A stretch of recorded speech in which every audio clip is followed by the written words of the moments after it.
সাথে কয়দিন ছিলাম আলহামদুলিল্লাহ। আলহামদুলিল্লাহ।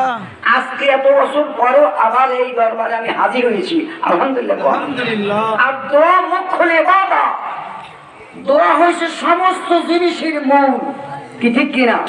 দোয়ায় একটা নাকেশ মানুষ কামেল হয়, সুবহানাল্লাহ। দোয়ায় অসুস্থ মানুষ সুস্থ হয়, কি হয় না?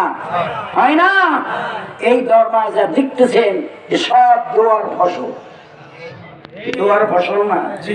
শাসিনার মরহুম দাদা হুজুর রহমাতুল্লাহ আলাইহি, সাদ রহমাতুল্লাহ আলাইহি, সেই তার কলিজার টুকরা পুকুর জানার হুজুর আলহামদুলিল্লাহ।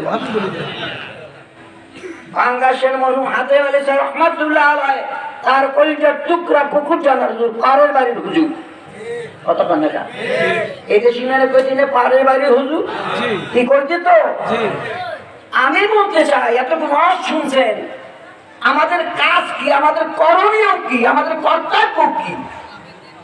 ওয়াজ শোনা, আমল করা, ঠিক কিনা? এই জন্য কবি বলি সকুনাত বসে দিল বায়াত সনদ, বসে দেলি জানা দারা দেহি সে সোদ, বসে গেলবা জুমলা হায়ান হামদ মাস, বসে দিল মাস সুসে নসলে আদা মাস। গাছেও শোনে, মাছেও শোনে, পশু পাখিতেও শোনে, শোনে না? শোনে না? আর আমরাও ওই কান দিয়ে শুনি, শুনি কিনা? কিন্তু আমাদের শুনতে হবে অন্তরের কান্না না। এইটা পশু পাখি গাছপালার নাই আলহামদুলিল্লাহ। ঠিক? হুজুর এত বড় হুজুর, আমাদের এত বড় কামেল পীর, পুকুর জানার কি কাজ করে হলেন?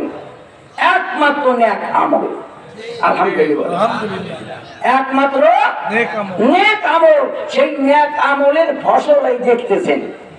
এখানে যারা আগে আসছেন 50 বছর আগে, দেখছেন কি মাদ্রাসা, মসজিদে নামাজ পড়ছি, এই মাদ্রাসার পশ্চিম কানায় এরকম গোলের ঘর ছিল মসজিদ, দেখেন না মিয়া সাহেব? অনেক মুরব্বী আছেন, দেখছেন কিনা? আর আজকে দেখেন তাকাইয়া, এইটাই হলো হুজুরের জীবনের সাধনা আলহামদুলিল্লাহ।